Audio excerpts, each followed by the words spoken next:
ভ্রাতৃত্ব আমাদের ভিতরে তৈরি হয়ে গেছে। কয়েকদিন আগে দেখলেন ঢাকার সচিবালয়ে আনসার ভিডিপির সদস্যরা চাকরি স্থায়ী করার দাবিতে তারা সচিবালয় ঘেরাও করল। যখন বাংলাদেশের ৮-৯টি জেলা পানির তলায়, মানুষগুলো খাদ্যের অভাবে মরে যাচ্ছে, মাথা গোজার ঠাঁই নাই, গাছের ডাল ধরে বেঁচে আছে, সেই সময় তারা রাজধানীর বুকে আন্দোলন করলো। তাদের সমস্ত দাবি দাবার মেনে নেওয়ার পরেও বলতেছে না, চাকরি স্থায়ী করার এখান থেকে লিখিত না দিলে আমরা উঠব না। এরপরে দেখেছেন সমস্ত ছাত্র জনতা ঐক্যবদ্ধভাবে রাতে এমন ধাওয়া করছে, স্যান্ডেল পর্যন্ত নেওয়ার টাইম পায় না। কি ঐক্যবদ্ধ জাতি! কিন্তু কিছুদিন আগে ডাক দিলে এক ভাই গেলে আরেক ভাই পিছায় আসতো। আল্লাহ তাআলা বলছেন, এই যে ভাগ, এই যে বিচ্ছেদ, এটা আমি পছন্দ করি না। আমি পছন্দ করি কি, ঐক্যবদ্ধ থাকবা, সীসা ঢালা প্রাচীরের নাই।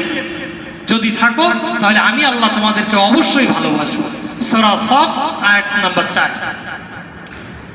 এরপরে দেখেন আইয়ামে জাহিলিয়াতের যুগের দিকে তাকান, শুরুর দিক থেকে আসেন যে ভ্রাতৃত্ববোধ কোন অবস্থায় ছিল আর ইসলাম এসে কোন পর্যায়ে নিয়ে গেছে। আইয়ামে জাহিলিয়াতের যুগ ঐতিহাসিকরা বলেছেন এটা হচ্ছে একটি অন্ধকার যুগ পৃথিবীর ইতিহাসে, একটি অজ্ঞতার যুগ, মূর্খতার যুগ। কেন? এই যুগে মানুষ মানুষকে সম্মান দিত না। সারাদিন হত্যা, ধর্ষণ, গুম, বিশৃঙ্খলা, মারামারি, কাটাকাটি, এটা ছিল তাদের নৈতিক ব্যাপার। অমুক পাড়ায় একজন খুন হয়েছে, এ পাড়ার লোক শুনলে কোনো রিয়াকশন নেই। কেন? ও তো হয়েই থাকে। এই জায়গায় একটা মানুষ অ্যাক্সিডেন্ট করে মারা গেছে, কোনো ব্যাপার না, হতেই পারে। তার মানে অসহনীয় একটা অবিরাজ করত যে পরিস্থিতি তৈরি হয়েছিল অরাজকতাপূর্ণ, সেই সমাজে এটা কোনো ব্যাপারই না। তারা দিন দুপুরে মানুষকে হত্যা করত, কোনো ব্যাপার না। মানুষের রক্তের থেকে পানির দাম বেশি ছিল। মানুষের রক্ত ঝরাইছে, এটা তাদের কাছে মূল্য নেই, কিন্তু এক গ্লাস পানির দাম অনেক বেশি। সেই যুগে তাদের ডিকশনারিতে এই ঐক্যবদ্ধ থাকাটা, তাদের ডিকশনারিতে এরকম কোনো শব্দ ছিল না যে এই জাতি সব ঐক্যবদ্ধ, এরকম কোনো শব্দ আইয়ামে জাহিলিয়াতের যুগের ডিকশনারিতে ছিল না। তারা দিন দুপুরে মানুষকে ধর্ষণ করত, মানুষকে হত্যা করত, খুন করত, ডাকাতি করত, রাহাজানি করত, এটা তাদের কোনো ব্যাপারই না। সেই যুগে যুগের পর যুগ ধরে এক এলাকার সাথে আর এক এলাকার যুদ্ধ বিগ্রহ লেগে থাকতো। তুচ্ছ একটা ঘটনাকে কেন্দ্র করে বছরের পর বছর তাদের ভিতরে যুদ্ধ চলে আসতো। সেই সমাজে মিথ্যা কথা বলাটাকে তারা সম্মান মনে করত, ন্যায়টাকে তারা অসম্মানীয় কাজ মনে করত। ন্যায় প্রতিষ্ঠিত ছিলই না, ন্যায় শব্দটাও সেই আইয়ামে জাহিলিয়াতের যুগ থেকে উঠে গিয়েছিল। একজন ভাই তার ভাইয়ের রক্ত ঝরাতো, এটা তাদের কাছে স্বাভাবিক ব্যাপার। তাদের মূল নীতি ছিল জোর যার, মুল্লুক তার। কয়েকদিন আগেও বিগত 16 বছর আপনারা দেখেছেন, আওয়ামী লীগের পাওয়ার আছে যার, জোরও তার, মুল্লুকও তার। 22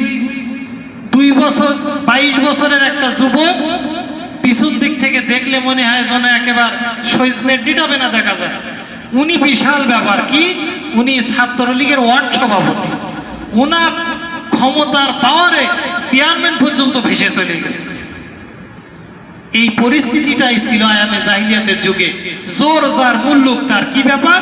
অমুক গোত্রের ছেলে, কথা বললে কিন্তু খবর আছে। আমাদের এলাকায়ও ছাত্রলীগের ফয়সাল নামে একটা ছেলে ছিল, সোজা করে হাঁটতে পারত না, পিছন দিক থেকে ধরি দেওয়া লিখতো যে সোজা হই হাট। ছাত্রলীগের ওয়ার্ড সভাপতি, তার পাওয়ার কি! ডাক দিলে চেয়ারম্যান মেম্বার ভয়তে ঘট ঘট পানি খায়, এত পাওয়ার। আইয়ামে জাহিলিয়াতের যুগটাও ছিল এরকম। জোর যার, মুল্লুক তার। যদি জোর থাকে ও যেটা বলবে, যদি বলে না সূর্য কোন দিক থেকে ওঠে, যার জোর আছে ও যদি বলে উত্তর দিক থেকে ওঠে, জনগণ সব বলতো নেতা বলিছে সূর্য উত্তর দিক থেকে ওঠে, পূর্ব দিকে উঠলেও কি হবে, নেতা বলিছে মানেই উত্তর দিক থেকে সূর্য ওঠে। এরকম একটা পরিস্থিতি সেই সময় ছিল। এই সময় ঐক্যবদ্ধ একতা বলে কোনো জিনিস তাদের ডিকশনারিতে ছিল না। এরকম একটি সময়ে আল্লাহ তাআলা পাঠালেন তার রসুলকে। রসুল আসলেন, এসে ইসলাম দিয়ে, কোরআন দিয়ে এই জাতিকে এত সুন্দর একটা জাতি হিসেবে বানালেন যেই জাতি পৃথিবীর ইতিহাসে শ্রেষ্ঠ একটি জাতির মর্যাদা তারা পেয়েছে। এই যুগে, এই আইয়ামে জাহিলিয়াতের যুগে মানুষ এতটাই মূর্খ ছিল, এতটাই অজ্ঞ ছিল যে আজকে দেখবেন আমার বাংলাদেশেও কিছুদিন আগে বিশাল হাঙ্গামা বেঁধেছে বিশ্ববিদ্যালয়ে, ছাত্র বিশাল মারামারি। কেন? কয় যে বড় ভাই, এলাকা ক্যাম্পাসের বড় ভাই, উনি ছাত্রলীগের সহসভাপতি, ওনারে সালাম দেয়নি কেন? সালাম না দেওয়ার অপরাধে এক হল আর এক হলের সাথে সারাদিন রক্তারক্তি চলে গেছে। আইয়ামে জাহিলিয়াতের যুগের অবস্থাও ছিল এরকম, বিশাল গ্যাঞ্জাম। কি ব্যাপার? ছোট্ট একটা ব্যাপার। কি হয়েছে? কয় ওর উট আমার পুকুর থেকে পানি খাইছে। কেন খাইলো? এই কারণে যুদ্ধ বেঁধে গেছে, মারামারি যুদ্ধ শুরু হয়ে গেছে। কেন? কয় যে ওর উট ছেড়ে দেওয়া ছিল, আমার জমি ধান খেয়েছে, যুদ্ধ লাগাও। যুগের পর যুগ সেই যুদ্ধ চলে গেছে। এরকম একটা যুদ্ধ ছিল বাসুসের যুদ্ধ। এই যুদ্ধটা স্থায়ী হয়েছিল প্রায় 40 বছর। শুনলে অবাক হবেন, যে যুদ্ধটা আইয়ামে জাহিলিয়াতে যুগে সব থেকে বেশি দিন স্থায়ী হয়েছিল, 40 বছর। এই যুদ্ধের সূত্রপাত হয়েছিল একটা পাখির ডিম ভেঙে দেওয়ার কারণে। একটা পাখির ডিম ভেঙে দেওয়ার কারণে যুদ্ধের সূত্রপাত। সেই যুদ্ধ চলেছে 40 বছর।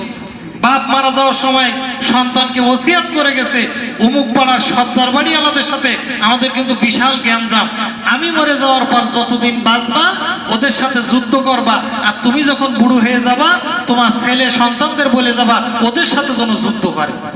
যুদ্ধের সূত্রপাত কি? একটা পাখির ডিম ভেঙেছিল। তাই কি ঘটনা? আল বাসুস নামে একজন মহিলা ছিল বনি তামিম গোত্রের। এই মহিলা সারাব নামে একটা উট ছিল। এই উটটা একদিন জমিনে বিচরণ করতে করতে কুলাইব বা কুরাইব নামে এক ব্যক্তির বাগানের ভিতরে ঢুকে গেল। বাগানের ভিতরে যে এক জায়গায় পাখির বাসা ছিল, সেখানে কয়েকটা ডিম ছিল। এই উটের পা লেগে একটা পাখির ডিম ভেঙে গেছে।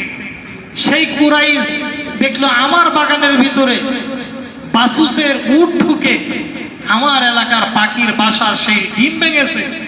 উনি সাথে সাথে, আমরা যেমন আমাদের জমিতে গরু পড়লে, ছাগল পড়লে আমরা লাঠি দিয়ে খেদায়ে দেই, তাড়ায়ে দেই, উনি একটা তীর নিক্ষেপ করেছিলেন উটের গায়ে, যে উটটা যাতে বাগান থেকে সরে যায়। এই আল বাসুস, এই মহিলা যখন দেখছে আমার উটকে তীর মেরেছে একটা পাখির ডিম ভাঙার কারণে, সেই ব্যক্তিকে সে ধরে পাকড়াও করে তীর মারার অপরাধে তাকে হত্যা করেছে। এরপরে কি সংবাদ? বনি তামিম গোত্রের মহিলার উট তীর মারার কারণে আমাদের সন্তানকে হত্যা করেছে। এইবার চালাও যুদ্ধ। দুই গোত্রের ভিতরে যুদ্ধ শুরু হয়ে গেল। এই বাসুসের যুদ্ধ আইয়ামে জাহিলিয়াতের যুগে 40 বছর পর্যন্ত স্থায়ী হয়েছিল। কি আশ্চর্য ব্যাপার! ছোট্ট একটা কারণ নিয়ে বিশাল আকারের যুদ্ধ। ছোট্ট একটা কারণে বিশাল আকারের যুদ্ধ। আপনারা দেখেছেন বিগত দিনে নেতার নামে শুধু একটা কথা বাজে বলেছে, তার নামে 4-5টা মামলা, 10 বছর ধরে তিনি কোর্টের বারান্দায় হাজিরা দিচ্ছে।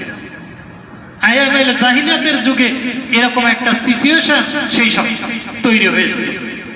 এরপরে আল্লাহ রসুল যখন আসলেন সেই যুগে, আল্লাহ তাআলা কোরআনুল কারীম দিয়ে পাঠালেন এবং সেখানে একে অপরের ভিতরে ঐক্যবদ্ধের প্রয়োজনীয়তা আল্লাহ আলোকপাত করলেন। একে অপরের ভিতরে সম্প্রীতি তৈরি করার জন্য আল্লাহ রসুলকে তিনি নির্দেশ দিলেন। আল্লাহ রসুল একের সাথে আর একজনের সম্প্রীতির বন্ধন তিনি গড়ে দিলেন। আল্লাহ রসুল বললেন, একজন মুসলমান আর একজন মুসলমানের ভাই, একজন মুসলমান আর একজন মুসলমানের ভাই। এটা শুধু মুখে বললে হবে না, কাজের দ্বারা প্রমাণ দিতে হবে। একজন ভাই যদি বিপদে পড়ে আর একজন ভাই যেন ছুটে আসে। একজন ভাই যদি কষ্টে পড়ে, শোকে পড়ে, আর একজন ভাই যেন তার ব্যথায় ব্যথিত হয়। এই সমাজ আল্লাহ রসুল কায়েম করে গেলেন। সেই সমাজে মানুষ এমন পরিস্থিতি তৈরি হয়েছে যে একজন ভাই আর একজন ভাইয়ের জন্য জীবন দিয়ে দিত। অথচ যেই যুগে জীবন দেওয়া তো দূরে থাক, একজন আর একজনের রক্ত নেওয়াটাই তাদের কাছে গ্রহণযোগ্য ছিল। অথচ আল্লাহ রসুল ইসলাম দিয়ে এমন সুন্দর একটা রাষ্ট্র কায়েম করে গেলেন। আউস এবং খাজরাজ গোত্র, যারা আইয়ামে জাহিলিয়াতের যুগে যুগের পর যুগ যুদ্ধ করেছে, আল্লাহ রসুল ইসলামের ছায়াতলে আনার পরে তারা এমন ভাই বন্ধুতে পরিণত হয়ে গেছে। এক ভাইয়ের যুদ্ধের সময় আর এক ভাই জীবন দেওয়ার জন্য তৈরি হয়ে গেছে। এরকম স্বর্ণালী একটি যুগ আল্লাহ রসুল পরিবর্তন করেছিলেন ইসলাম দিয়ে, কোরআন দিয়ে। আজকে যদি আপনি আমি কোরআন দিয়ে এই সমাজ, এই দেশ আল্লাহর নির্দেশ মতো চলতে পারি, তাহলে আমাদেরকে দরকার একে অপরের ভিতরে ভ্রাতৃত্ব তৈরি করা। কোরআনুল কারীমের ভিতরে আল্লাহ তাআলা সূরা আলে ইমরান 103 নম্বর আয়াতে সেই নির্দেশ দিয়েছেন। আল্লাহ পাক জাহিলিয়াতের যুগকে স্মরণ করিয়ে দিয়ে, আল্লাহ জাহিলিয়াত পরবর্তী যুগের কথা দৃষ্টান্ত দিয়ে আল্লাহ বললেন স্মরণ করো। আল্লাহ সেই অনুগ্রহটা যেটা ছিল আয়ামে জাহিলিয়াতের যুগ, আল্লাহ পাল্টিয়ে করে দিলেন স্বর্ণের যুগ। আল্লাহ পাক সূরা আলে ইমরান 103 নম্বর আয়াতে আল্লাহ পাক বলেন, ওয়াজকুরু নি'মাতিল্লাহি আলাইকুম ইয কুনতুম আ'দাআন ফাআল্লাফা বাইনা কুলুবিকুম ফাআসবাহতুম বিনি'মাতিহি ইখওয়ানা ওয়া কুনতুম আলা শাফা হুফরাতিম মিনান নার।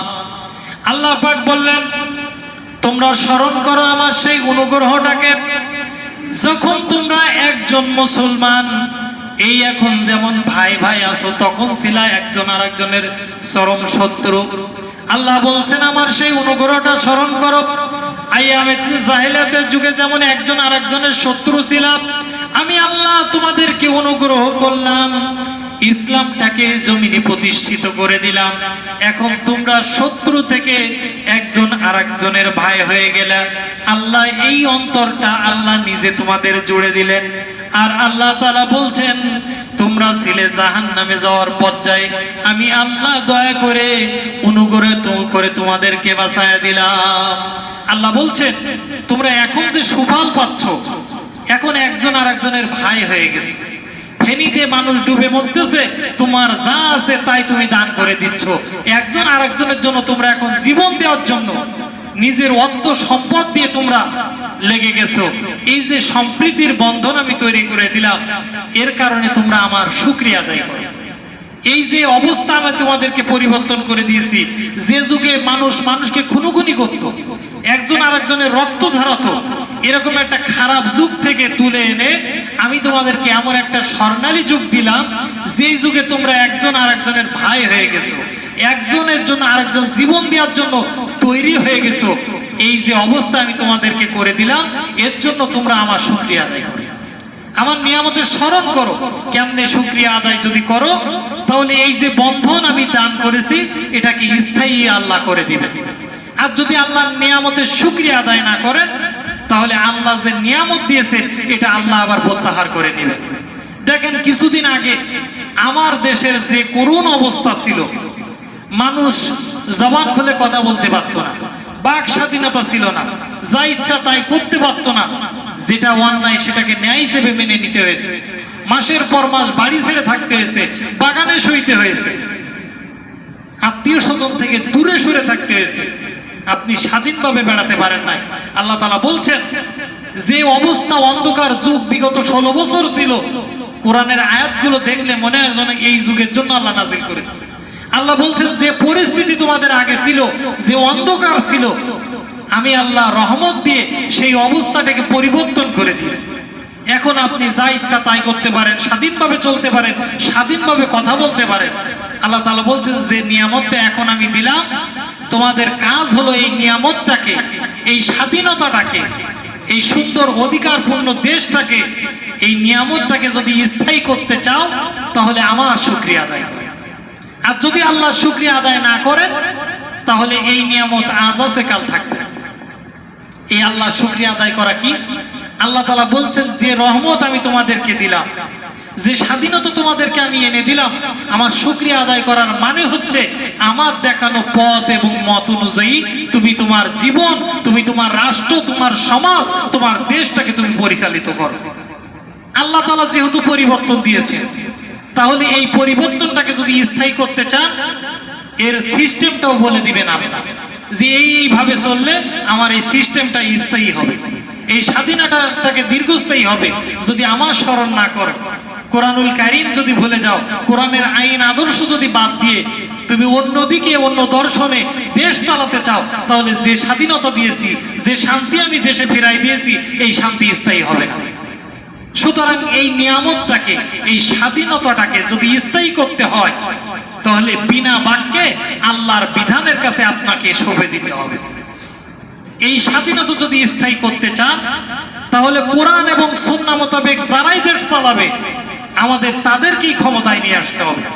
কোরআন এবং সুন্নাহ মোতাবেক যদি আওয়ামী লীগ দেশ চালায়, তাহলে আওয়ামী লীগকেই ক্ষমতায় নিয়ে আসতে হবে। কোরআন সুন্নাহ মোতাবেক যদি বিএনপি দেশ চালায়, তাহলে বিএনপিকেই ক্ষমতায় আনতে হবে। কোরআন সুন্নাহ মোতাবেক আল্লাহর নির্দেশনাবলী অনুযায়ী যদি জাতীয় পার্টি দেশ চালায়, আপনার দায়িত্ব হলো তাদেরকেই ক্ষমতায় আনা। কোরআন সুন্নাহ মোতাবেক যদি জামাত ইসলামী দেশ চালায়, তাহলে মুমিন মুসলমান হিসেবে 1 নম্বর দায়িত্ব হচ্ছে আপনাকে জামাত ইসলামীকে ক্ষমতায় আনা। যেই দল আল্লাহর বিধান অনুযায়ী চলবে, এই স্বাধীনতাকে স্থায়ী করার জন্য রবের গোলামি করবে, রবের বিধানটাকে সমাজ রাষ্ট্রে কায়েম করবে, আমরা তাদেরকেই সাপোর্ট করব। এখন এই সিস্টেম যেই দল চাবে, আমরা সেই দলের পক্ষে। এখানে জামাত বলে ভিন্ন নাই, চরমনাই বলে ভিন্ন নাই, যারাই চাবে যে আল্লাহর বিধান অনুযায়ী দেশ চলবে, যেহেতু সৃষ্টি যা আল্লাহ বলেছেন আইনও চলবে তার। আপনি সৃষ্টি আল্লাহর মানতেছেন, কিন্তু আইন চালাচ্ছেন ব্রিটেনের দেওয়া, তাহলে এই যুগে তো এই দেশে শান্তি থাকবে না। এই শান্তি স্থায়িত্ব করতে হলে অবশ্যই আপনাকে কোরআন মোতাবেক দেশ, সমাজ, রাষ্ট্র পরিচালনা করতে হবে, তাহলে আল্লাহ এই শান্তিটাকে স্থায়ী করবে। আর যদি সেটা বাদ দেন, তাহলে আজকে স্বাধীন হয়েছেন, দুদিন পরে আবারও ভারতের দাস, গোলামে পরিণত হয়ে যাবে। সম্মানিত হাজিরিন, আল্লাহ তাআলা এই ভ্রাতৃত্বের বন্ধনের কত তাগিদা দিয়েছেন। রাসূলের সাহাবায়ে কেরাম এটার উপরে গুরুত্ব আরোপ শুধু করেন নাই, এর দৃষ্টান্ত তারা রেখেছেন। আল্লাহ পাক এই একতাবদ্ধ থাকার ব্যাপারে আরো বলছেন কোরআনুল কারীমের সূরা ফাতিহা 29 নম্বর আয়াত, মুহাম্মাদুর রাসূলুল্লাহ ওয়াল্লাযীনা মাআহু আশাদ্দাউ আলাল কুফফার রুহামাউ বাইনাহুম তারাহুম। আল্লাহ রাব্বুল আলামিন বললেন, মুহাম্মদ সাল্লাল্লাহু আলাইহি সাল্লাম হচ্ছেন আল্লাহর রাসূল, আর তার সাথে যারা আছে এরা সব একতাবদ্ধ, সীসা ঢালা প্রাচীর নাই, যেমন মজবুত থাকে, যেমন ঐক্যবদ্ধ থাকে, রাসূলের সাথে দলে যারা আছে এরা এরকম ঐক্যবদ্ধ। এরা নিজেরা একজনের প্রতি আর একজন দয়ালু, এক ভাই আর একজন ভাইয়ের প্রতি সহানুভূতিশীল। কিন্তু যখন ইসলামের পরে আঘাত আসে, কাফেরদের বেলায় যখন কথা আসে, তারা এমন কঠিন ইস্পাত হয়ে যায়, জালিম শাসক আর ইসলাম বিরোধীরা তাদের সামনে টিকতে পারে না। আল্লাহ তাআলা বলছেন, মুহাম্মাদুর রাসূলুল্লাহ হচ্ছে আমার পক্ষ থেকে পাঠানো, আমার ঘোষিত আল্লাহর রাসূল। আর রসুলের সাথে যারা আছে, রসুলের দলে যারা আছে, তারা ঐক্যবদ্ধ, এবং এমন ঐক্যবদ্ধ, আর তারা নিজেদের ভিতরে এমন ভ্রাতৃত্ববোধ আল্লাহ তাদের তৈরি করে দিয়েছেন, এক ভাই যদি বিপদের শিকার হয়, আর এক ভাই তার ভাগ নেয়। কিন্তু এরা নিজেদের ব্যাপারে যেমন দয়ালু, যেমন মন নরম, ঠিক তদ্রূপ ভাবে ইসলামের প্রতি আঘাত আসলে এরা ততটাই কঠোর। আল্লাহ তাআলা বলছেন, আল্লাহ এদেরকেই ভালোবাসেন, ইন্নাল্লাহা ইউহিব্বুল্লাযীনা ইকাতিলুনা ফি সাবিলিহি। এরা তো সেই তারা যারা সীসা ঢালা প্রাচীরের ন্যায় ঐক্যবদ্ধ থাকে। এরপরে ভ্রাতৃত্বের কিছু নিদর্শন, অনেকগুলো হাদিস আপনারা লক্ষ্য করলে দেখবেন, সাহাবায়ে কেরাম ভ্রাতৃত্বের বন্ধনের যে উজ্জ্বল দৃষ্টান্ত রেখে গেছেন, পৃথিবীর স্বর্ণ অক্ষরে সেগুলো এখনো লিপিবদ্ধ আছে। তেমনি একটি ঘটনা হচ্ছে, একজন আনসারী সাহাবী, আল্লাহ রাসূল সাল্লাল্লাহু আলাইহি সাল্লাম যখন মক্কা থেকে হিজরত করে মদিনায় আসলেন, আসার সময় যারা মক্কা থেকে মদিনায় এসেছেন, এই মুহাজির সাহাবীরা সাথে করে খাদ্য খাবার, টাকা পয়সা কিছুই তারা নিয়ে আসতে পারেন না। যে পোশাকে ছিল ওই অবস্থায় হিজরত করে জীবনকে রক্ষার জন্য তারা মদিনায় আসলেন। আল্লাহ রসুল সমস্ত সাহাবীদের, আনসারি সাহাবী, মুহাজির সাহাবী, আনসারি মানে হচ্ছে যারা মদিনা অবস্থান করেছিল, আর যারা মক্কা থেকে এসেছিল তাদেরকে বলা হয় মুহাজির। এই দুই সাহাবীদের সম্মিলনের ভিতরে বললেন, ও আমার সাহাবীরা, আজকে আনসারি সাহাবী যারা মক্কা থেকে এসছে, যারা মক্কা থেকে এবং মদিনা থেকে যারা এসছে, আমি তাদের ভিতরে ভাইয়ের সম্পর্ক স্থাপন করে দিলাম। তোমরা আজকের থেকে একজন আর একজনের ভাই, তোমরা একজন আর একজনকে সহযোগিতা করবা, একজন আর একজনকে ভরণ পোষণের ব্যবস্থা করে দিবা, তাদের মাথা গোজার ঠাঁই নাই, তাদের ঠাঁই তোমরা তৈরি করে দেবা। আল্লাহ রসুল যখন এরকম করে আহ্বান জানালেন, একজন আনসারি সাহাবী বললেন, হে আল্লাহ রসুল, আমি আমার বাসায় একজনকে মেহমান হিসেবে গ্রহণ করতে চাই।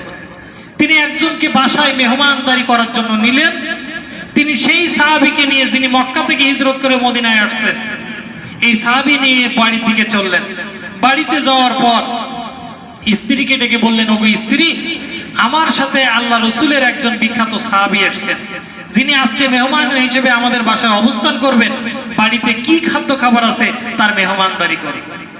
স্ত্রী কানে কানে ডেকে বললেন, প্রাণের স্বামী, আমাদের বাড়িতে 2-3 দিন যাবত তো কোনো খাবার নাই, অল্প একটুখান খাবার আছে আমাদের বাচ্চাদের জন্য, আর কোনো খাবার নাই। এখন আপনার মেহমানকে আমি কেমনে মেহমানদারি করব? সাহাবী বললেন, তাহলে ঠিক আছে, যেটুকু খাদ্য বাচ্চাদের জন্য আছে এই খাদ্যটুকুই আমার আল্লাহ রসুলের এই সাহাবীর জন্য তুমি তৈরি করো। যদি বাচ্চারা ক্ষুধার যন্ত্রণায় কান্নাকাটি করে, তাহলে তাদেরকে ভুলায় ভালায় তাদেরকে ঘুম পড়িয়ে দিই। আর মেহমান যখন বাসায় খাবে, তার সামনে যদি আমরা না খাই, তাহলে মেহমান ইতস্ত বোধ করবে। ঠিক মেহমানকে যখন খাদ্য পরিবেশন করা হবে, মেহমান যেই না মাত্র খাইতে যাবে, তুমি ওই লাইটটা, ওই আলোটা ঠিক করার নাম করে ভান করে আলোটাকে নিভাই দিই। এরপরে আমরা স্বামী স্ত্রী দুইজন এমন ভাবে অন্ধকারের ভিতরে মুখ নাড়াবো যেন সাহাবী বুঝতে পারে যে আমরাও তার সাথে খাচ্ছি। আল্লাহ রসুলের এই সাহাবী যখন এই ঘটনা তার স্ত্রীকে বুঝায় বললেন, যেই না মাত্র সন্তানরা ক্ষুধার যন্ত্রণায় 2-3 দিন খাওয়া না, অবুঝ শিশুরা যখন কান্নাকাটি করতেছে, আল্লাহ রসুলের এই সাহাবীর স্ত্রী তাদেরকে ঘুম পাড়িয়ে দিলেন। এরপরে খাদ্য রেডি করে সন্তানদের সেই খাদ্যটুকু ওই সাহাবীর সামনে যখন পরিবেশন করলেন, এরপরে এই ভদ্র মহিলা আল্লাহ রসুলের সাহাবীর স্ত্রী, তিনি ল্যাম্পটাকে, আলোটাকে, এই টেমিটাকে একটু ঠিক করার নাম করে ভান করে তিনি হঠাৎ করে লাইটটা নিভাইয়ে দিলেন। এরপরে আল্লাহ রসুলের এই সাহাবী এবং তার স্ত্রী অন্ধকারের ভিতরে খাওয়া শুরু করলেন, এমন ভাবে মুখ নাড়ানো শুরু করলেন, ওই মেহমান সাহাবী বুঝতেছেন যে ওনারাও মনে হয় ভিতরে খাচ্ছেন। তিনি নির্বিঘ্নে চিত্রে রাত্রে খাওয়া শুরু করলেন। এরপরে খেয়ে দিয়ে তিনি ঘুমায় গেলেন। আর যেই সাহাবী মেহমানদারি করলেন, তারা সারা রাত ক্ষুধার্ত অবস্থায় তারা ঘুমিয়ে গেলেন। আল্লাহ রসুলের সামনে পরের দিন সকালবেলা এই দুইজন সাহাবী যখন এসছেন, আল্লাহ রসুল সাহাবীর দিকে তাকায় মিসকি মিসকি হাসতেছেন আর বলতেছেন, তোমাদের রাতের ঘটনা দেখে আমার আল্লাহ এত বেশি খুশি হয়েছেন, এত মুগ্ধ হয়েছেন তোমার পরে। সাহাবী তো অবাক যে রাতে আমরা কি করেছি, আধারের অন্ধকারে। আল্লাহ রসুলের কাছে সেই খবর পৌঁছায় গেছে। আল্লাহ রসুল বললেন, ও আমার সাহাবী, আল্লাহ তাআলা তোমার এই ত্যাগ, একজন ভাইয়ের জন্য তোমার এই কুরবানিটাকে আল্লাহ এত বেশি খুশি হয়েছেন, আল্লাহ তাআলা বলেছেন, আমি আমার ওই সাহাবীর পরে আমি মুগ্ধ হয়ে গেলাম, আমি আল্লাহ খুশি হয়ে গেলাম। এরপরে আল্লাহ রসুল বললেন, আল্লাহ তাআলা তোমার শানে, তোমার এই ঘটনায় খুশি হয়ে, তোমার এই ত্যাগে খুশি হয়ে আল্লাহ রাব্বুল আলামিন সূরা হাশরের 9 নম্বর আয়াত আল্লাহ নাযিল করে দিয়েছে। কি বলছেন আল্লাহ সেই আয়াতের ভিতরে? আল্লাহ তাআলা বলছেন, সূরা হাশর 9 নম্বর আয়াত, وَيُؤْثِرُونَ عَلَى أَنفُسِهِمْ وَلَوْ كَانَ بِهِمْ خَصَاصَةٌ وَمَن يُوقَ شُحَّ نَفْسِهِ فَأُولَئِكَ هُمُ الْمُفْلِحُونَ। আল্লাহ পাক সাহাবীর এই ত্যাগে খুশি হয়ে সূরা হাশরের 9 নম্বর আয়াত আল্লাহ পাক বললেন, নিজেদের অভাব থাকা সত্ত্বেও যারা অন্যকে প্রাধান্য দেয়, নিজে না খেয়ে তার ভাইকে প্রাধান্য দেয়, নিজেরা এইটুকু কাজে যারা কার্পণ্য করে না, আল্লাহ রাব্বুল আলামিন বললেন, আল্লাহ নবী আপনি সাক্ষী থাকেন, আল্লাহ তাদের জন্য পরকালটাকে আল্লাহ সফল কাম করে দিবে। আল্লাহ তাআলা বলছেন যারা নিজে যা খাওয়াচ্ছে অপরকে প্রাধান্য দেয়, এইটুকু কাজে তারা কার্পণ্য করে না যে না আমি খাইনি তাই কি, আমার ভাই তো খাচ্ছে।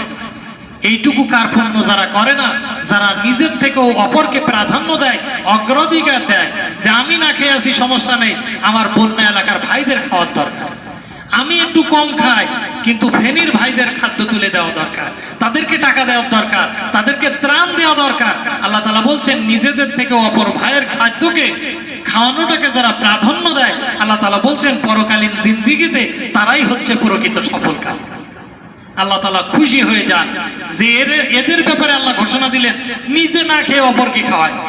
সমাজে এরকম বহু মানুষ আছে দেখবেন, নিজে ভালো পড়ে না কিন্তু মানুষকে দান করে, নিজে ভালো খায় না কিন্তু অপরকে খাওয়ায়, নিজে না খেয়ে আগে মেহমানদের খাওয়াতেও ব্যস্ত থাকে, যে না মেহমান খেয়ে যাক, আগে যদি বেঁচে থাকে আমি খাবো, না হলে না খাবো, আগে মেহমানদারি করো। এই মন মানসিকতা নিয়ে যারা চলে, সূরা হাশরের 9 নম্বর আয়াত তাদের জন্য। আল্লাহ তাআলা বলছেন তারাই হচ্ছে প্রকৃত সফলকাম। এরপরে আরো দেখেন ইসলামের ভিতরে কত দৃষ্টান্ত আছে। আনসারী একজন সাহাবী সাদ বিন রাবি রাদিয়াল্লাহু তাআলা আনহু, তিনি যে দৃষ্টান্ত রেখে গেছেন ভ্রাতৃত্বের জন্য, ভাইয়ের জন্য যে অধিকারের কথা তিনি রেখে গেছেন, ইতিহাসের স্বর্ণাক্ষরে সেই ঘটনা লিপিবদ্ধ আছে। আল্লাহ রসুল যখন সাহাবীদেরকে একে একে ভাগ করে দিচ্ছিলেন যে মক্কা থেকে যারা আসছে তোমাদের মেহমান, তোমরা তাদের মেহমানদারি করো, তাদের আশ্রয়ের ব্যবস্থা করো, তাদের খাদ্যের ব্যবস্থা করো। আল্লাহ রসুলের একজন সাহাবী সাদ বিন রাবি রাদিয়াল্লাহু তাআলা, ইনি বললেন হে আল্লাহ রসুল, আমি একজন সাহাবীকে আমার বাসায় মেহমান করতে চাই, আমি তাকে আশ্রয় দিতে চাই, আপনি একজন সাহাবীকে আমার কাছে দেন। আল্লাহ রসুল একজন বিখ্যাত সাহাবী আব্দুর রহমান ইবনে আউফ রাদিয়াল্লাহু তাআলা আনহুকে তার সাথে পাঠাই দিলেন। আব্দুর রহমান ইবনে আউফ রাদিয়াল্লাহু তাআলা আনহু মদিনার এই সাদ বিন রাবি রাদিয়াল্লাহু তাআলা আনহুর সাথে গেলেন। বাড়িতে যাওয়ার পর আনসারী সাহাবী এই আব্দুর রহমান ইবনে আউফ রাদিয়াল্লাহু তাআলা আনহুকে বলতেছেন, আব্দুর রহমান ইবনে আউফ, আল্লাহ রসুল আপনার সাথে আমার ভাই পাঠিয়ে দিয়েছেন, আমার সাথে আপনার ভাইয়ের সম্পর্ক করে দিয়েছেন। আল্লাহ রসুল নির্দেশ দিয়েছেন আমাদের সম্পদ তোমাদেরকে কিছু দান করার জন্য, যাতে তোমরা সচ্ছলভাবে এখানে থাকতে পারো। আমি সাদ বিন রাবি রাদিয়াল্লাহু তাআলা আনহু ঘোষণা দিলাম আমার যত স্থাবর অস্থাবর সয় সম্পত্তি আছে, এই সমস্ত সম্পত্তির অর্ধেক মালিকানা আমি আপনার নামে উইল করে দিলাম। নিজের অর্ধেক সম্পদ তিনি আরেকজন ভাই, অপরিচিত ভাই, মক্কা থেকে মদিনা কোথায় সেই জায়গার ভাইয়ের নামে অর্ধেক উইল করে দিলেন। শুধু তাই নয়, তিনি আরো বললেন আব্দুর রহমান বিন আউফ, আকসামুকা মালা ওয়া আনজালা লাকা আন আখদা ইমরাতানা, হে আব্দুর রহমান ইবনে আউফ, শুধু আমার অর্ধেক সম্পদ না, স্থাবর অস্থাবর অর্ধেক সম্পদ না, আল্লাহ তাআলা আমাকে দুইজন স্ত্রী দিয়েছেন। একজন স্ত্রীকে আমি তালাক দিতে চাই এবং তার ইদ্যত 3 মাস 10 দিন পূর্ণ হয়ে যাওয়ার পর আমি চাই আমার এই ছেড়ে দেওয়া, আমার এই তালাক দেওয়া ডিভোর্সি স্ত্রীকে আপনি স্ত্রী হিসেবে গ্রহণ করেন। কি ত্যাগ দেখেছেন! বলছে আমার দুইজন স্ত্রী আছে, আমি চাই এখানে আমার সম্পদ নিয়ে আপনি বসবাস করেন, এই সমাজে উঠা বসা করেন, আর আপনার তো স্ত্রী দরকার হবে, এজন্য আমার দুইজন স্ত্রী আছে, আমি একজনকে আপনার জন্য আমি ডিভোর্স করে দিলাম, 3 মাস 10 দিন পর আপনি তাকে বিবাহ করে নেন। কি ত্যাগ তারা রেখেছেন! এই আব্দুর রহমান ইবনে আউফ রাদিয়াল্লাহু তাআলা আনহু সাহাবীর এই ত্যাগের কথা শুনে তিনি ওখানে দাঁড়িয়ে চোখ দিয়ে পানি ঝরে পড়তেছে যে এই সাহাবী সাদ বিন রাবি আমাকে চেনে না, আমার বংশ পরিচয় জানে না, আমাকে কোনোদিন দেখেইনি, অথচ আল্লাহ রসুলের একটা নির্দেশ মেনে তার অস্থাবর স্থাবর সমস্ত সম্পত্তির অর্ধেক মালিকানা আমাকে দিয়ে দিল। শুধু দেয় নাই, তার নিজের স্ত্রীটাকেও আমার জন্য ডিভোর্স দিয়ে দিচ্ছে। এত খুশি হয়ে গেলেন, তিনি দোয়া করলেন বারাকাল্লাহু লাকা ফি আহলিকা ওয়া মালিকা তাআলুনা আলা সুয়াইক। আব্দুর রহমান ইবনে আউফ রাদিয়াল্লাহু তাআলা দোয়া করলেন, হে আল্লাহ তাআলা, এই সাদ বিন রাবি রাদিয়াল্লাহু তাআলা আনহু যে ত্যাগ করতেছে, আপনি তার সম্পদে বরকত বাড়ায় দেন, আপনি তার পরিবারে বরকত বাড়ায় দেন, আপনি তার অর্থ সম্পদে বরকত বাড়ায় দেন, আপনি তার জ্ঞান হেকমা আর আপনি অনেক গুণ আল্লাহ বাড়ায় দেন। তিনি দোয়া করলেন। এরপরে বলবেন সাদ বিন রবি রাদিয়াল্লাহু তাআলা আনহু, এ আমার ভাই, এ আমার মুসলিম ভাই, আপনি যে ত্যাগের কথা আমাকে শোনালেন, আমি সব কিছু আপনার পরে খুশি হয়ে গেলাম। তবে আমার চাহিদা হচ্ছে আপনার যা আছে আপনি সবটাই আপনার কাছে রাখেন, কিছুই আমার লাগবে না, আপনি শুধু বাজারের রাস্তাটা আমার দেখায় দেন। কেন? আমি বাজারে যে কিছু ব্যবসা করে অর্থ সম্পদ করে আমি নিজে প্রতিষ্ঠিত হতে চাই। আপনার সম্পদ যা আপনি আমাকে দিতে চেয়েছেন, আল্লাহ দেখেছেন, আল্লাহ আপনার সমস্ত সম্পদে, আপনার স্ত্রী, আপনার পরিবারে আল্লাহ বরকত বাড়ায় দেন।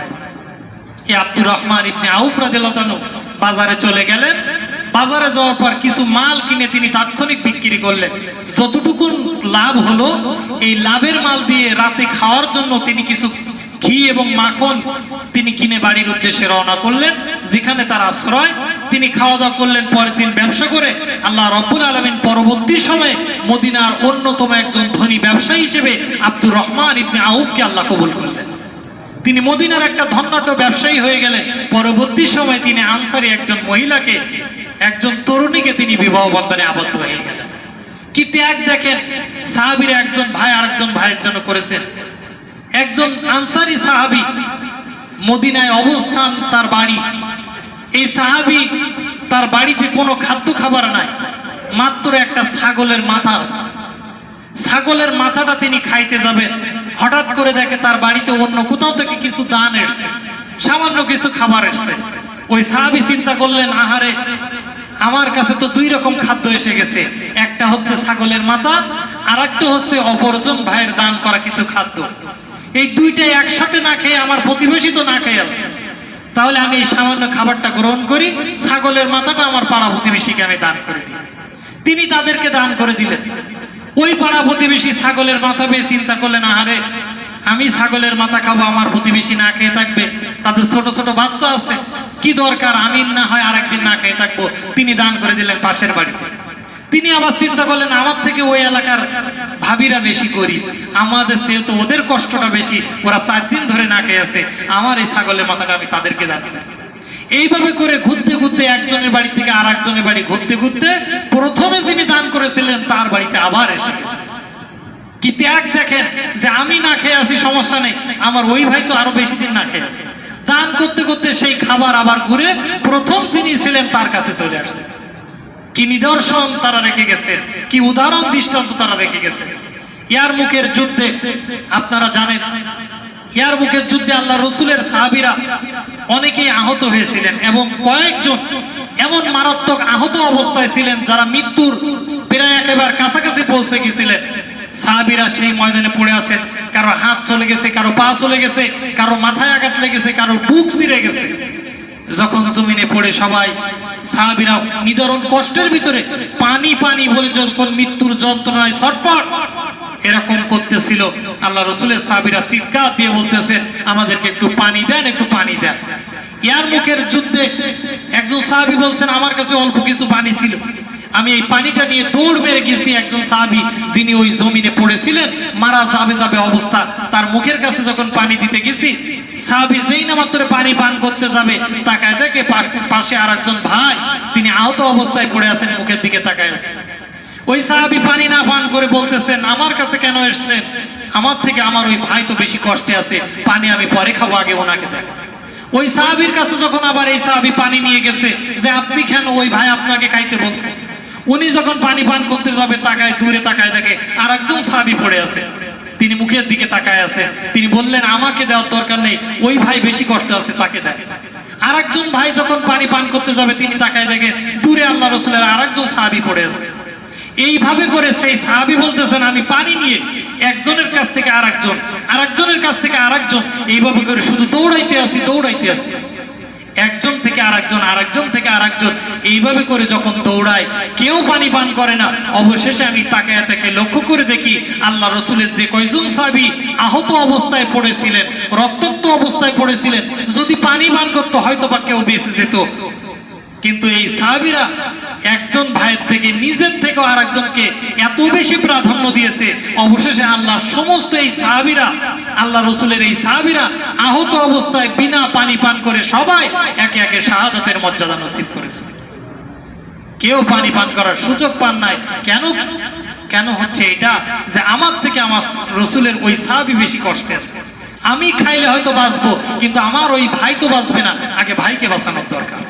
কি উজ্জ্বল দৃষ্টান্ত তারা আমাদের সামনে রেখে গেছে। আর আজকে আপনি আমি গত কয়েকদিন আগে পত্রিকায় দেখলাম যে তিরানের মাল পর্যন্ত বিএনপির একজন স্থানীয় নেতা তিনি ছাত্রদের কাছে ছিনাই নিয়ে তিনি গোডাউনের ভিতরে স্টক করেছেন। এই হচ্ছে ভাইয়ের দৃষ্টান্ত। তিরানের মাল পর্যন্ত আটকায় ফেলে, তিরানের মাল পর্যন্ত নিজের মাল মনে করে ভক্ষণ করে। আল্লাহ রসুল বলছেন ও তো তিরানের মাল ভক্ষণ করে না, ও জাহান্নামের আগুন ওর পেটের ভিতরে ঢোকায় না। একজন মানুষের সম্পদ যদি অন্যায়ভাবে আপনি গ্রহণ করেন, এমনকি রাস্তায় পড়ে থাকা একটা টাকাও যদি আপনি নিজের পেটের ভিতরে ঢোকান, আল্লাহ রসুলের সলিড হাদিস অনুযায়ী তিনি জাহান্নামের আগুন তার পেটের ভিতরে ঢোকায়। অনেক মানুষ আছে দেখবেন টাকা পড়ে আছে, 5 টাকা 10 টাকা তুলতে চায় না, কারণ ও ভালো রকম জানে আল্লাহ রসুলের সেই হাদিস যে একটা পড়ে থাকা জিনিসও যদি নিজের পকেটে ঢোকায় নাই, পেটের ভিতরে ঢোকায় নাই, সেজন্য জাহান্নামের আগুন তার পেটে ঢোকায় না। অনেক মানুষ আছে দেখবেন, এখনো ভালো মানুষ আছে, টাকা পড়ে থাকলেও তুলতে চায় না।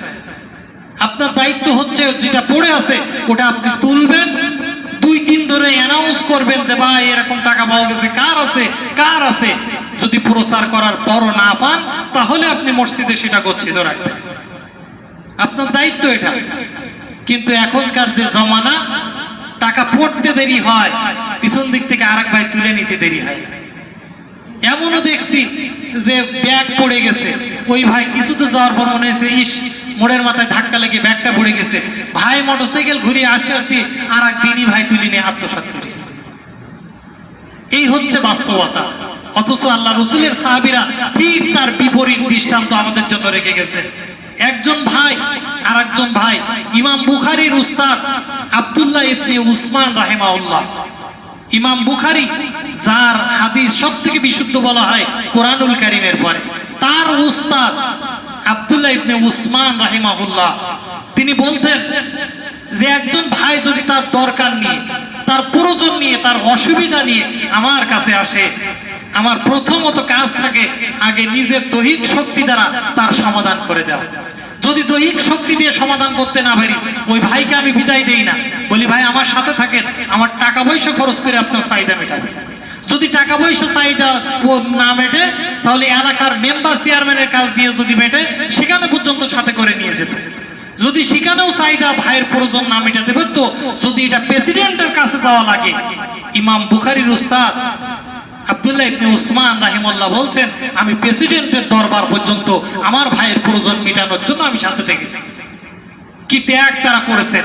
যতক্ষণ পর্যন্ত তারা ভাইয়ের প্রয়োজন না মেটাবে, ততক্ষণ পর্যন্ত তিনি পাশ ছাড়তেন না। ইমাম আহমদ ইবনে হাম্বল জগৎ বিখ্যাত একজন আলেম, একজন তাবি, তিনি বলছেন আমি নিজে খাইলে যতটুকু না আনন্দ অনুভব করি, তার থেকে আমার ভাইকে যদি আমি খাওয়াতে পারি, তাতেই আমি বেশি আত্মতৃপ্তি লাভ করি। এমনকি তিনি বলছেন আমার ভাই যদি আমার দেওয়া খাদ্যটা যখন খায়, আমি আহমদ ইবনে হাম্বল আমি গলার ভিতরে আমি সেই স্বাদ অনুভব করি। কতটা দেখেন, বলছে আমার ভাই যদি আমার দেওয়া খাদ্য খায়, তো ও যখন খায় ঠিক আমার গলার ভিতরে আমি ওই খাদ্যের স্বাদ অনুভব করি। কি ত্যাগ, কি কুরবানি একজন ভাই আর একজন ভাইয়ের জন্য করেছেন। এজন্য আল্লাহ তাআলা আমাদেরকে যে বিজয় দিয়েছেন গত 5 তারিখ, যে স্বাধীনতা দিয়েছেন, এটাকে যদি স্থায়ী করতে হয়, তাহলে প্রথম নাম্বার কাজ হচ্ছে আমাদেরকে ঐক্যবদ্ধ থাকতে হবে, আমাদের ভিতরে সম্প্রীতি তৈরি করতে হবে, আমাদের একজন ভাই আর একজন ভাইয়ের ভিতরে সম্প্রীতি, ভ্রাতৃত্ব তৈরি করতে হবে। একজন ভাই আর একজন ভাইয়ের নামে মামলা না, একজন ভাই আর একজন ভাইয়ের নামে তালিকা না। একজন ভাই যদি বিপদে পড়ে, আরো 10 জন ভাই ঝাঁপিয়ে তাকে উদ্ধার করতে হবে। এটাই ইসলাম আমাদেরকে শেখায়, এটাই সাহাবা আজমাইনদের জীবনের শিক্ষা। আল্লাহ পাক আমাদেরকে একে অপরের ভিতরে ভ্রাতৃত্ব তৈরি করার তৌফিক আল্লাহ দান করুন। সম্মানিত হাজিরিন, পাশাপাশি আপনারা জানেন গত জুম্মায় আপনাদের মসজিদের সভাপতি ইমাম সাহেব সহ সকলে মিলে বানবাসী মানুষের জন্য যতটুকু কালেকশন আপনাদের থেকে পেয়েছেন 6,850 টাকা, 6,850 টাকা আপনাদের কাছ থেকে পেয়েছেন। আপনারা এখনো যারা সহযোগিতা যেভাবেই পারেন আপনারা দেখেছেন যে শুধু মসজিদে কালেকশন বন্ধ হয়ে গেলে তা না, রাস্তাঘাটে ছাত্ররাও কালেকশন